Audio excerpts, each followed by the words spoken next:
সুধী দর্শকবৃন্দ, সবাইকেই আমার চ্যানেলের পক্ষ থেকে স্বাগতম জানাই। তোমাদের ক্লাস 11 এর সেকেন্ড সেমিস্টারের থিওরির পরীক্ষার সময়সূচি আমি আগের ভিডিওতে উপস্থাপন করেছি। এই ভিডিওতে তোমাদের প্র্যাকটিক্যাল পরীক্ষা বা ব্যবহারিক যে পরীক্ষাগুলো বাকি রয়েছে ক্লাস 11 এর, সেই প্র্যাকটিক্যাল পরীক্ষাগুলো কবে হবে সেই ব্যাপারে বিস্তারিতভাবে জানাবো। সম্পূর্ণ ভিডিওটি সম্পূর্ণ জ্ঞান লাভের জন্য দেখবে। যদি কোনো মতামত থেকে থাকে কমেন্ট সেকশনে জানাতে ভুলবে না।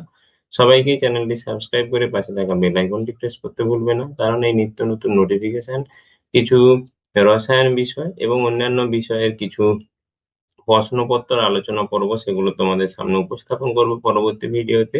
তাই বন্ধুদেরকে অবশ্যই শেয়ার করে তাদেরকেও জানিয়ে দিতে ভুলবে না। সময় নষ্ট করে চলে যাওয়া যাক মূল ভিডিওতে আমরা যে তোমাদের West Bengal state council of technical and vocational education and skill ডিপার্টমেন্টের যে নোটিফিকেশনটা বেরিয়েছে, সেখানে বলা রয়েছে যে তোমাদের প্র্যাকটিক্যাল পরীক্ষা কিন্তু 1/4/2026 থেকে 8/4/2026 মধ্যে থিওরি পরীক্ষা নিতে হবে, এবং প্র্যাকটিক্যাল পরীক্ষা বলা রয়েছে 27 মার্চ থেকে 30 মার্চের মধ্যে কমপ্লিট করতে হবে।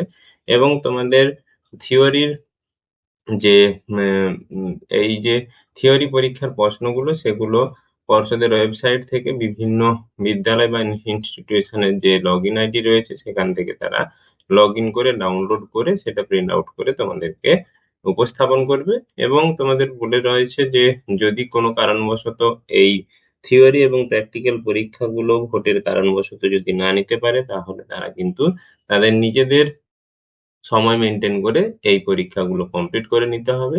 এবং যদি কোনো সমস্যা থেকে থাকে তাহলে তারা মেল মারফত তাদেরকে জানাতে পারে। তাদের মেল আইডিটা এই নিচে দেওয়া রয়েছে, wbsctvexamhs@gmail.com। সেখানে তারা প্রত্যুত্তর পাঠাবে। তাহলে বুঝতে পারলে বন্ধুরা, তোমাদের প্র্যাকটিক্যাল পরীক্ষা কিন্তু 27 মার্চ থেকে 30 মার্চের মধ্যেই কমপ্লিট করতে বলা হয়েছে। তাই সবাইকেই বলবো, তোমাদের ইনস্টিটিউশনের সঙ্গে তোমরা যোগাযোগ রাখো বা বিদ্যালয়ের সঙ্গে যোগাযোগ রাখো। সেখান থেকে তোমরা ফুল ইনফরমেশন কিন্তু পেয়ে যাবে, কবে কোন প্র্যাকটিক্যাল রয়েছে বা কবে কোন পরীক্ষা রয়েছে। আজকে এইখান পর্যন্তই। পরবর্তী ভিডিওতে তোমাদের সামনে কিছু রসায়ন বিদ্যার প্রশ্ন উপস্থাপন করার চেষ্টা করব। তাই চ্যানেলটির সঙ্গে থাকবে।